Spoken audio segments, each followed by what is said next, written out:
great to have you on Engagement That Scales this week. It's been a while since we've caught up, so catch me up. What have you been up to lately? What are you thinking about?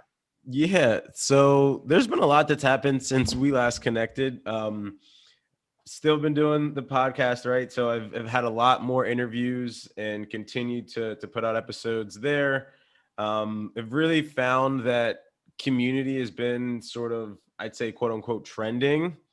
And I know, we laugh about this when we connected about this, but it's like all of a sudden, all the things that people realize is necessary to thrive and be happy, it's like, oh wait, we should start talking about that more, right? Now you're seeing community initiatives inside of companies. You're seeing people talk about, let's talk about the mental health and work, right? Like all of these things are starting to rise. And so that's definitely a positive thing. And to see so many more podcasts out there, to see this, out and to be on another show is a great thing. Like, I just think there's been so much more buzz around community in general, which is great. So Yep. I think we've been doing our job, right? Just being evangelists And it's old and new, right? Like, that, right? Yep. We're not doing anything that's new to the world, certainly. That crazy. I think we've gotten distracted over the decades by a lot of things. And I think the digital space has confused people. And so when you take the word community and add it to the digital and the internet space, I remember when we started the CR a decade ago, people were like, community, digital, and it was right? Like, and there's these discrete communities sitting out somewhere in the ether. But it wasn't integrated into our lives. And now digital and physical, especially with COVID, I think that's, we can thank COVID for part of this, right? All of a sudden people were like, oh wait, it was nice to see people on a regular basis and interact with them and not have a point. It was great to just go get coffee and a cookie that somebody brought in the cafeteria. And wasn't that fantastic? And I miss that. And you're like, that's community. That's like this social ether around you, right? So I think that certainly has helped the awareness. I think what people, in my experience, weren't fully recognizing is the dramatic impact it has on mental health, which then has an impact on physical health, which then has an impact on joy and how we experience our lives and what really matters. And, oh, have I been following the narrative that I should go out and be a professional and make lots of money? And then, oh crap, I've forgotten what really matters and what really makes my life worthwhile. So I think it's a combination of things. But yes, we're having a moment. How are you using that moment? Yeah, so I've been using it a bunch of different ways. I've been experimenting. I've picked up a new role in a different industry. Oh. So this is something interesting, I think, because a lot of times when people are starting new communities, it's to solve a need that they have themselves, right? And so, for example, like right now, I'm going through learning a whole new industry, like literally the ABCs of, testing, inspection, and certification.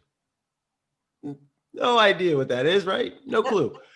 However, I do know that there's always kind of like, I'd say some principles that you'd want to follow when you're kind of going into a new industry. And so I think kind of like a perfect segue or like a good point to highlight here is that when you're starting something new or trying to figure out like what your strategy is to kind of tell your message to the world, you got to figure out what that thing is to one person.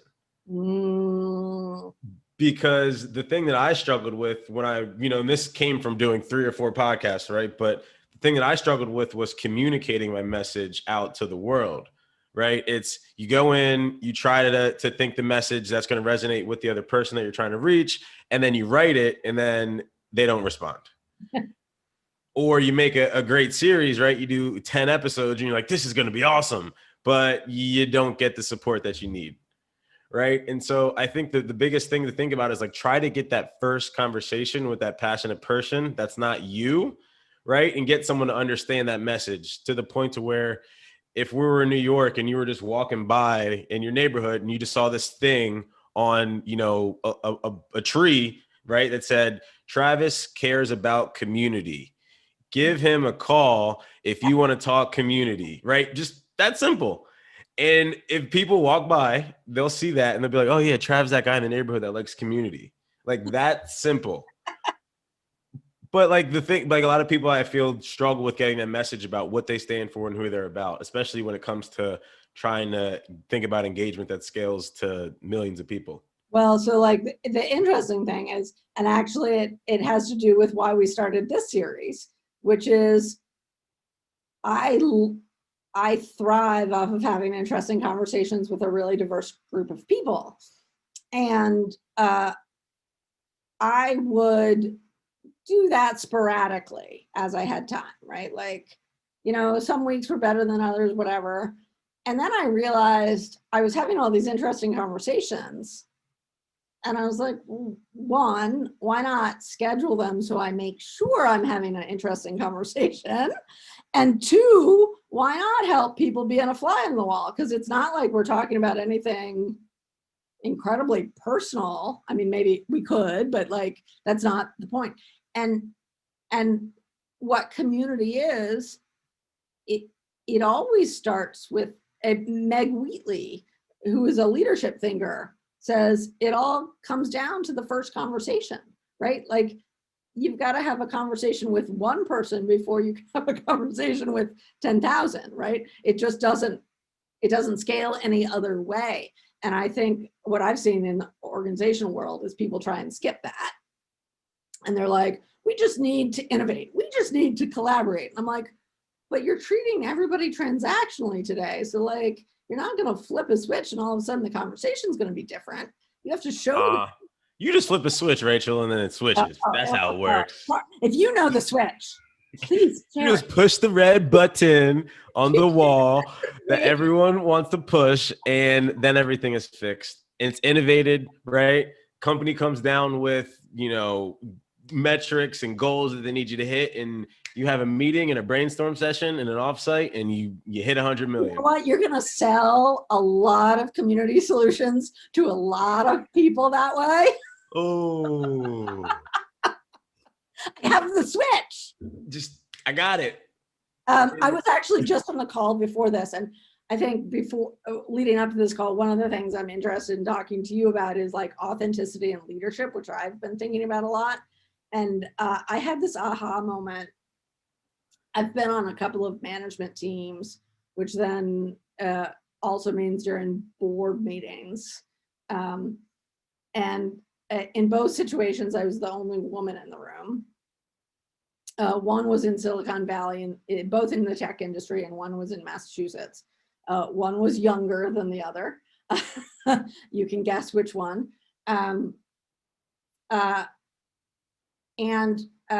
I heard this thing the other day, and it was a stupid little internet meme that was going around. But it was about a customer support person who was really struggling, a woman. And her boss and her were like, her boss couldn't understand why she was struggling so much, or like why it was taking her so long to do things. And he started engaging with people, and it didn't take that long. And he was like, I don't understand what's going on. And so they changed names all of a sudden. And all of a sudden she was much more productive because she was using a male name when she was emailing people. Yeah. And yeah. So then I was thinking about it, and I was like, I self-actualize as a very challenging person. Like, I just think because I'm not particularly afraid to just directly say the thing and be like, here's the elephant in the room. It's called keeping it real. For anyone that doesn't know, keeping it real, keeping it 100, keeping it a buck. I'm going to bring the culture into the episode. There's a lot of denial going on. And yeah, people don't want to listen to it. In the board meetings, the emotional intelligence of people was very low. So like we were never discussing the real problem. And I was always like, I don't understand this. Like, what's going on here? And anyways, I saw that thing and I was like, oh, maybe I'm challenging because I'm being challenged all the time. But I Right? think that's a good thing No, because it is. I'm not denying the benefit of it, but where do you I think it holds you back?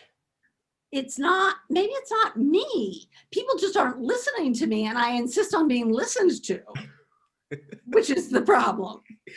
Wait, so is it because I've had this happen to me before, and it was a few years ago, but basically my friends would, because I'm the type where if I learn something, I want to share it with everybody, clearly from having multiple everythings, right? We're in community, so yes. So for me, I'm like, okay, like, how do I share as much as I can with everybody? I'm like, yo, this is the formula. This is the playbook. And they're like, yo, bruh, I don't want the playbook. I don't want the formula. I just wanted you to say, like, yeah, I heard you. And like, that was it.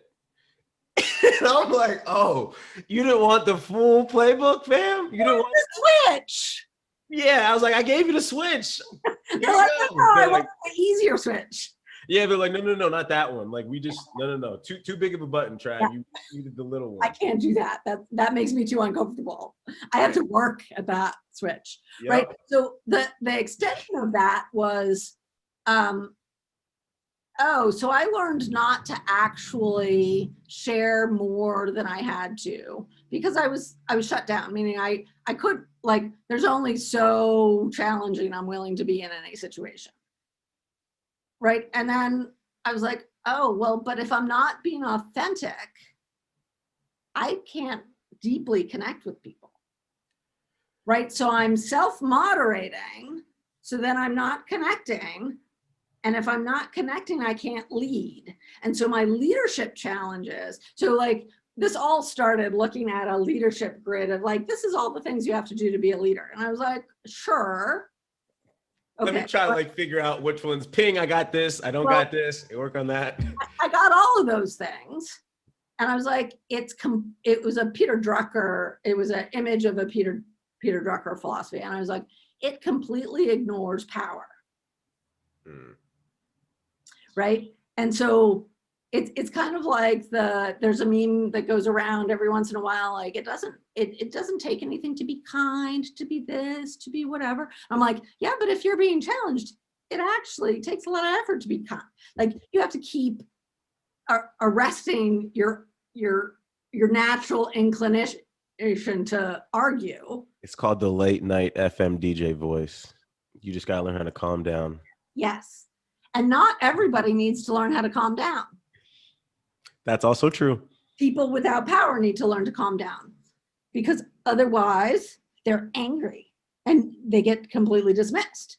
Yep. And so I'm like, leadership is not hard because of the qualities of leadership. It's because people don't get listened to. And that's where I think the rise of people creating spaces for themselves to either talk as much as they want, to talk to whoever they want about whatever topics they want, and not to be judged about it. So if you want to talk to someone about morning dog walks to the park at whatever, pace it is, right? Talk to them, do your thing. There's probably someone else out there that does that, right? But you can be a leader in that space because people want to listen to you. Yeah, and like the other thing, well, it's interesting too, because I feel like a lot of the people that I've connected with throughout, the beginning of like lockdown, and now it's like I have friends and relationships with people that are all over the world, just like the same thing that happens in community when you first start in it. And you're like, oh, wow, like everybody's like growing up and developing relationships in all these little, very small ways. So-and-so started a podcast and now they have a community. Wait, so-and-so's got a community too? Yo, they do too. And I'm like, yo, wait a minute. Everybody around me has their own little like gang of people that, you know what I mean? So the reason I think that happens is because there's no the macro community space right now. If you want to think about the United States, because we Right. both live in the United States, as a culture right now is toxic, right? So none of us can lead in that community, or very few of us, because, right, like nobody's listening to each other, right? At all And levels. at all levels.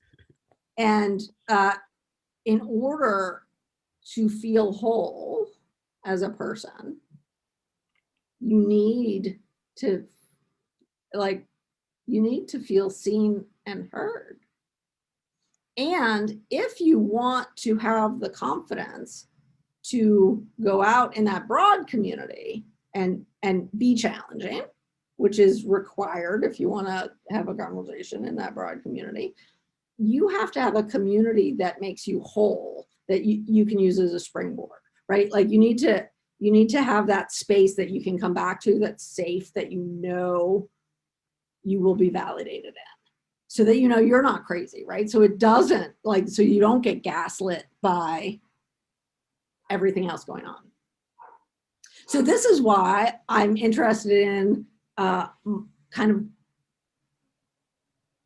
I'm a politics major. So I look back at political movements, social movements, whatever, and it's marginalized people who know how to use community to generate power.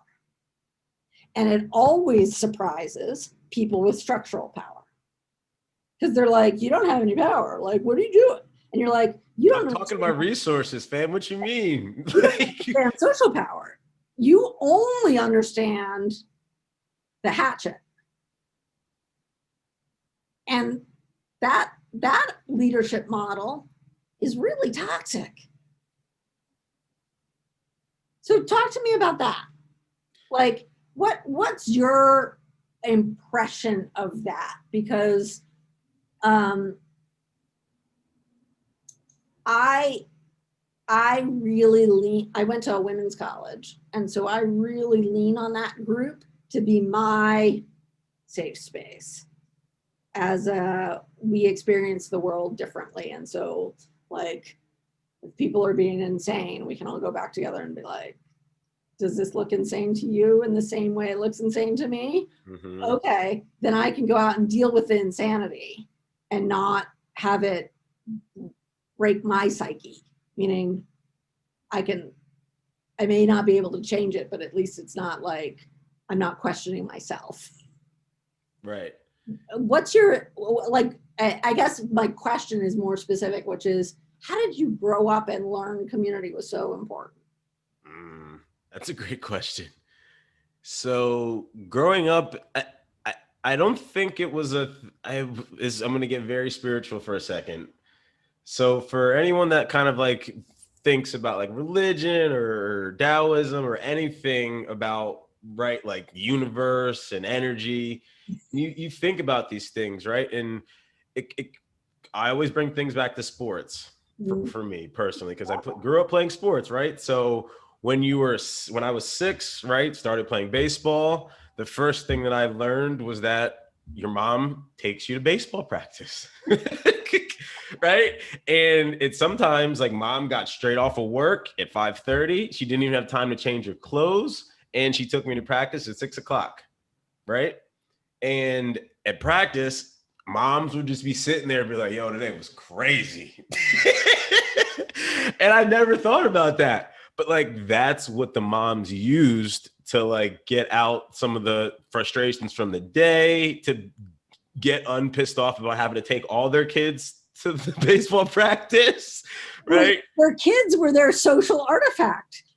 Mm-hmm. They used their kids as the avenue to connect. Yeah, because I know personally, I know my mom wouldn't be going out making no conversations with people. Strangers. Just no way. So once you see that, right, baseball and then football season, then you start to realize that it's the same group of kids that you're playing football with, playing baseball with, running track with, right? And then as you get older, it starts to get more focused, Yeah. right? Then some of the kids who played sports growing up, they stopped, right? And then some of the moms who started going also stopped. So it's like you saw people drop in and out of the sports community locally.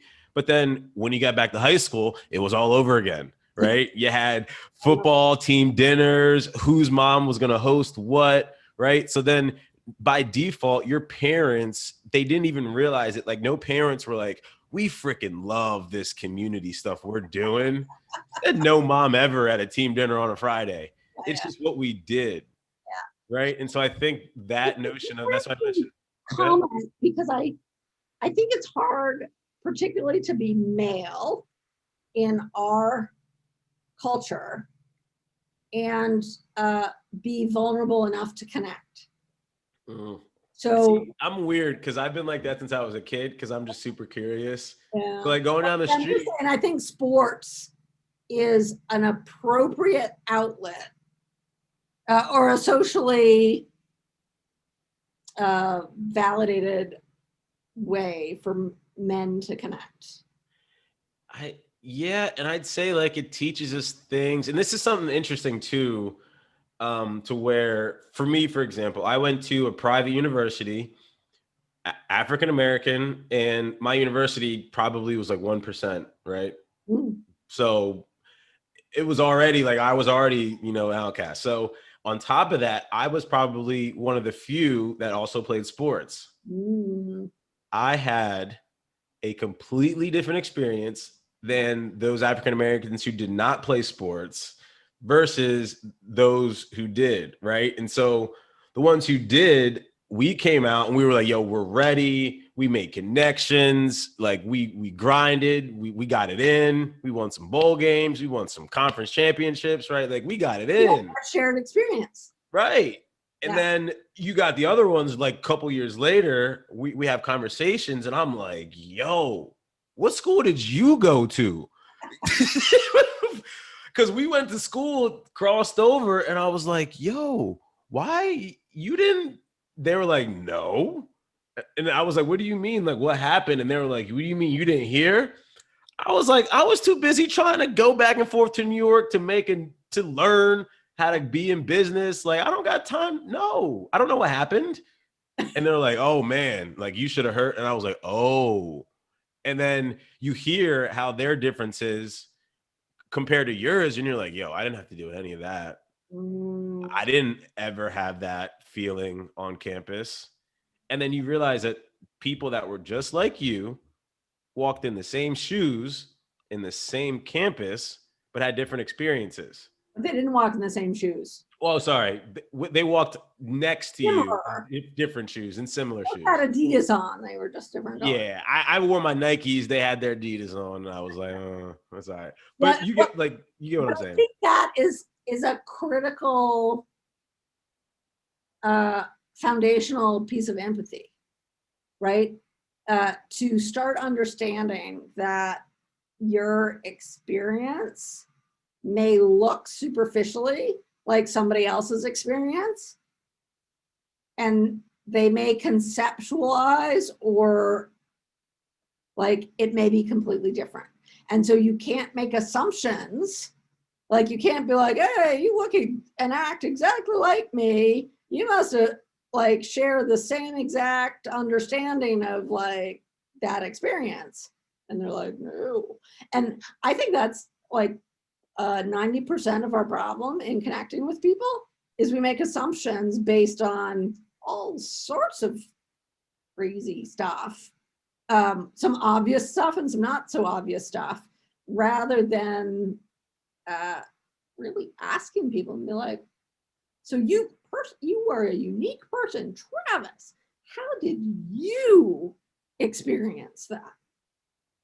And see, that's what, for those that are familiar with negotiation and Chris Voss, that's what he talks about a lot when you can like speak directly to the person's experience, right? Like when you think about like what is it that is the accusation that you're talking about? He calls these accusation audits. Hmm. So the accusation that you're auditing is that, oh, I'm just curious about what your experience was like in school, right? Like, I don't know this, right? You told me you grew up in Delaware, right? You told me that you grew up playing sports, but like, could you tell me what community was like in school for you? Because you going into that, you're not making any assumptions that it was good, Yeah. that it was bad, right? Like, what was it like, right? Like, you're just going in like, let me And just see. actually, it's core to why I think communities are so powerful, because uh, each of us are unique. We have so many different dimensions of ourselves that no one person or even a small group can answer to all of them. And so what happens in communities are they're excellent matching engines to meet me where I am as I am right now. Meaning, what is my problem right now? What is my perception of the problem right now in this moment? And I may agree with Travis 90% of the time, but right now, Travis can't understand where I'm coming from. So I need Mary or John or like God knows who to see me and say, oh, in that little moment, in that little experience, I have had the same experience and I validate you. And so you can get a diversity of validation rather than requiring it from just a small team or a small number of relationships. Does that make sense? Yeah, and I think the other thing that, and shout out to sales leader Scott Leese for being completely vulnerable always. And he has this thing called Thursday Night Sales that salespeople kind of come on, and share. They basically ask questions, and then Scott, Amy, and then Blake Hudson also like go in and answer questions, right? So shout out to all you for doing amazing things. You're just one of the many sales communities that have popped up since COVID, right? And they got sponsors, like it's this whole event in a production. But one thing that he said that I think I was like, yo, I really bang with Scott for saying this. He goes, I love me some Scott, and I think that I'm really good at what I do. And I'm not saying that to be like, oh man, like look at me. But he's like, no, like I'm confident enough to think that I'm okay at handling my own calendar. I'm pretty decent at motivating myself, right? And it's when you do those sort of like positive reinforcements and encouragements, you do two things. You accept yourself, right? So it's self-acceptance as a leader that doesn't happen because no executive is being like, hey, Rachel, like you should go accept yourself and pat yourself on the back for being awesome. That doesn't happen, right? But then the other thing it does is it positions you for growth. Because if you accept yourself and say that, okay, like I'm a newbie in this testing, inspection, certification industry, and I know that. I'm not going into a conversation being like, yo, I know this. I'm literally telling you, hey, I've been in this for 3 months. I know maybe what a few things are, but like, here's what I'm curious about, right? And I'm going to use my curiosity to then learn Yes. right. And so So you build on that, like you follow your strengths rather than your weakness. And one thing for me that's really relevant is I started to stop having shame about my weaknesses, right? Because you're like, I, and so true confidence is knowing, like, I suck at administrative stuff. Like, don't give me finances. I'm not good at it. Like, if you want a balanced checkbook, that's probably not me. nope, I not me either. Don't do it. that I offload that piece to other people because like I wouldn't be good at it. That doesn't keep me from being confident in what I am good at. It helps me differentiate the light from the dark, meaning I'm going to look to the light, not the like. I used to think growing up that I had to be good at everything. And the things that I was bad at, I had to spend more time on. And as I've gotten older, I'm like, no, no, no, no. I'm never going to be good. Like I could, and I would be frustrated and I wouldn't have any energy and nobody would connect with me authentically because it's not my thing. And the people who love finance are not going to love me because like I'm not adding positive energy over there. Like, Yeah, like you just have to find that thing, like to your point, thing. But that thing. if I focus on where my energy and attention is, I can I can really connect with the people who want it. it's it's really about focusing on people that want to be connected with. That's like one of the first rules people forget. It's like, do I have permission to connect with you on this level And do we both have an agreement when we go into the conversation that this is where we're at? If Right? there's Because shared purpose, absolutely. It doesn't matter who the person is, right? Like if you both care about the same thing, you'll talk about it. You'll connect on it. Easily. Okay, well, so interesting. There's so many, but we're out of time to like go off on a tangent here. I wrap these conversations up by asking about like what's captured your attention lately, or what has your mind like churning? Yeah, so I shared a few things, and even this morning, something that I thought about was just like, what are people going to do when they get challenged about their trust and their accountability? Because the reason I mention this is because I see schools in the news every day. This school shutting down. Atlanta Falcons player has COVID. Dolphins player has NBA, everything, everywhere. There's always noise about these things, right? And like, I technically am in a position to solve those problems. And so for me, I'm like, nobody's telling leaders that the government isn't going to save you, that the CDC isn't going to save you, and that WHO isn't going to save you. And so like for the challenging thing that I'm wrestling with is like, how do you communicate to executives that they need to start doing things? Because in 4 months from now, we're going to be right back to where we started. And if you thought it was hard then, it's going to be even harder now because you don't have those reserves you had last year. Yeah. You don't have the contingency plan. And so my biggest question or thing to have relieve people with is like, what are you doing to prepare yourself to not repeat what happened last year? Because most people are like, I talk to 70% of our clients, right? And what we're hearing is that we're good. And so like the fact that executives of like these big companies think they're good is struggling. And so to be someone saying that in the market and you're like, yo, billion-dollar corporations, you are not good and you're not actually doing your due diligence to check that you're doing what you said you did on your COVID plans on your website. You put that out last April. So just keeping people accountable.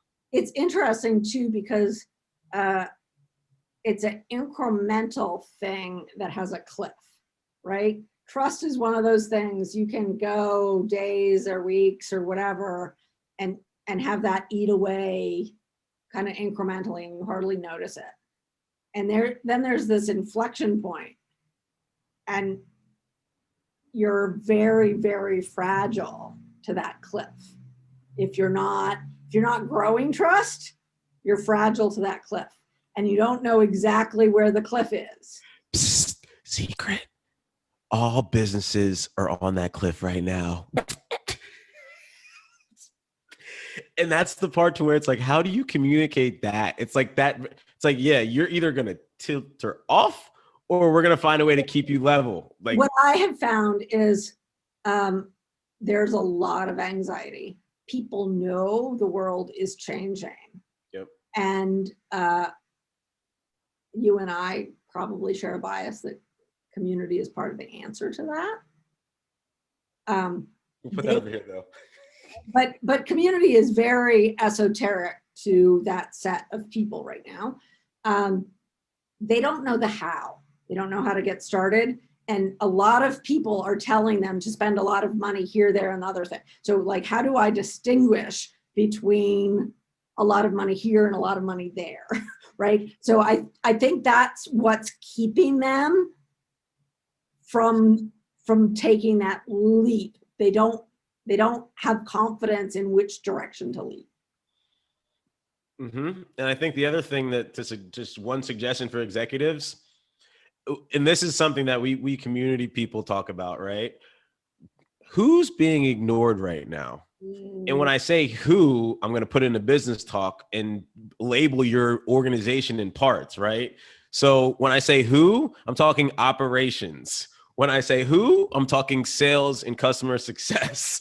When I say who, I'm talking engineering and right, like and the old school way of dealing with things is very centralized and it's too slow, right? So what they're trying to do is pick one off after another.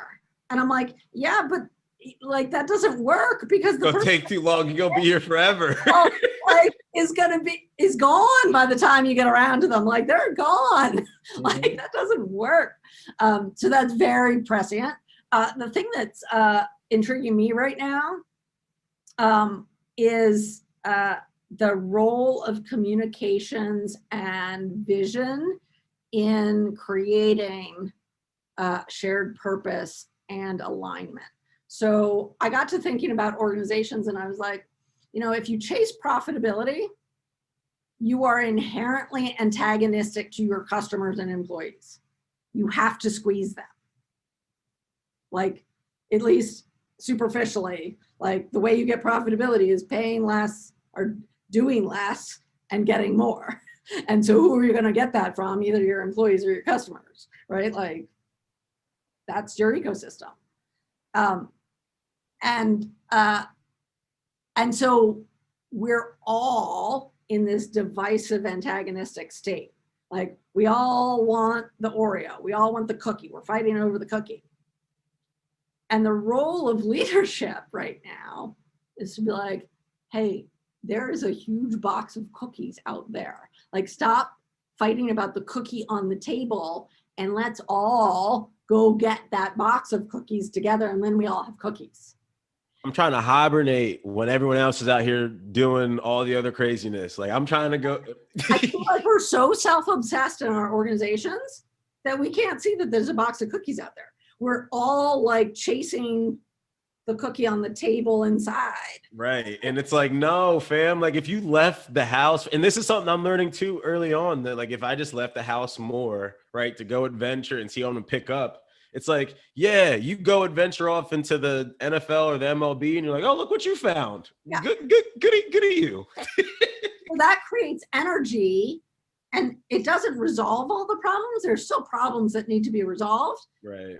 But it gets us out of that mode of like, and I feel like so many organizations are having that issue. We're having that issue as a country. Like you can look, anyways, so that's circling around in my head right now about that. Like, how do we build that shared purpose, shared value where we all thrive? And why do we accept less than that? I love that. I'm definitely going to think about that for the rest of the week. Well, Travis, it was great to have you to connect and hear what you're up to. I love your energy and I love your perspective on things because I think you're absolutely right about the trust issue. It's problematic right now for a lot of people. So, well, with that, have a good Friday. Have a good weekend. Don't catch COVID out there. Nope. Getting my test later today. So we've been getting tested regularly and it's just one of those, like, I think it should become normal. And thanks so much for the opportunity, Rachel. It was such a pleasure. And thanks to everyone at the Roundtable team for the support and help coordinating. Really appreciate it. Take care, Travis. You too. Bye. Bye.